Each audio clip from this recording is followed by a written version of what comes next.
Other news, the Lagos State Police Command has handed over the case involving a senior pastor, Chris Okafor, to Zone 2.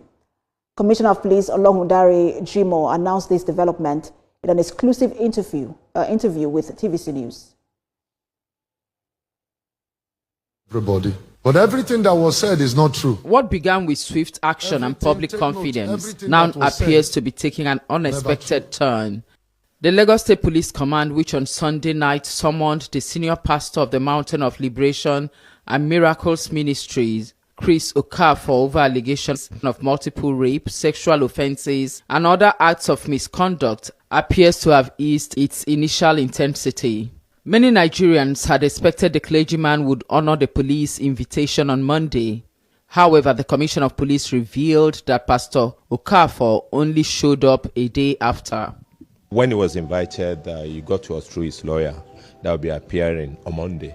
So on Monday we waited for him, we didn't see him, and I directed that he should be arrested.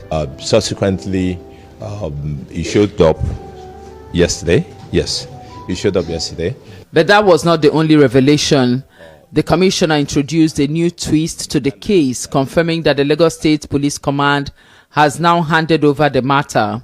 We later learned that the same matter has been opened at the Zone 2 headquarters with the Assistant Inspector General of Police in charge of Zone 2, which I needed to verify, and I verified the same.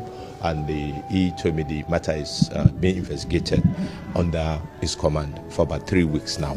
So the AIG occupy a higher office than mine as the commander, and is my immediate supervisor since he's into the matter. So we asked him to, we handed him over back to the zone. Seeking clarity, we asked the crucial question: have any alleged victims formally stepped forward to lodge complaints against the clergyman? The social media have become a veritable space for people to lodge in their complaint.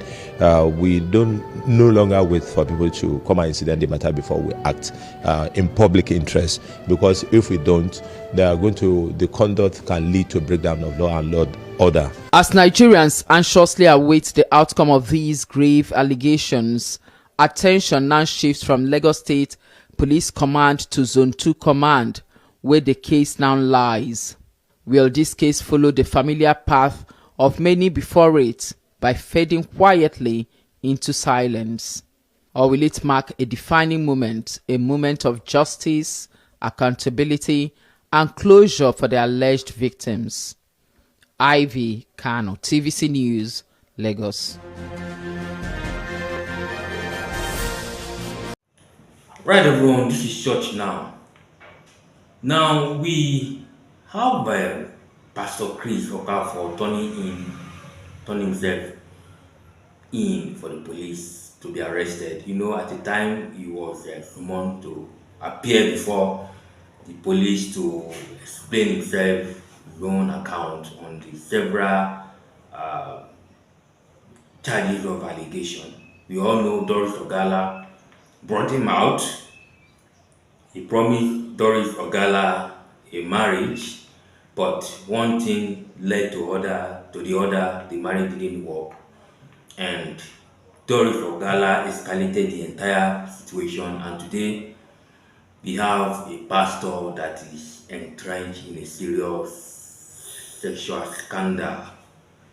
Now the government has stepped in, government of Nigeria has stepped in. They want to know what really went wrong. He was charged for rape and so many other allegations, even against his daughter or thereabout, and a lot of allegations keep coming from various quarters. And so the government wants to know how true is this. The government wants him to explain himself in the matter. Now the government is in charge. The matter has been transferred to Zone 2 Command of Nigerian Police. I think here in Lagos, or maybe still, I don't know. I think in Lagos. Now it's now left for the government to do the needful.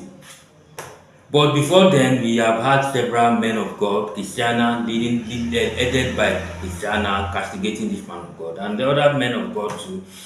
have been coming out to say, look, you don't have the right to castigate other men of God. You face your calling and do the needful yourself. Let God do the judgment here. But as we are now, we are faced, Pastor Okafor is faced with the judgment of men. He just wedded, and then we had a lot of people calling pastors that wedded him out, pastors that associated with him, just like Pastor Ashimolowo, Bishop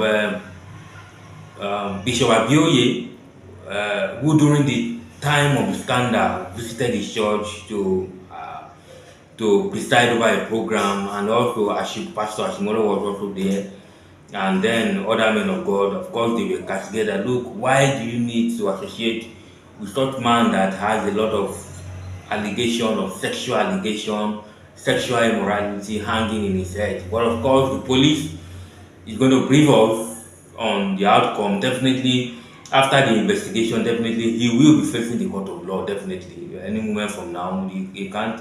His matter is not supposed to last more than 24 hours in the police station. He will definitely be charged to the court of law. Of course, as things are now, how do this man of God face this? We don't want to have the issue of Samuel Poso in our hand. That is why I am of the opinion that the man of God has apologized profusely on the altar. So why are people coming out to lay allegation against him?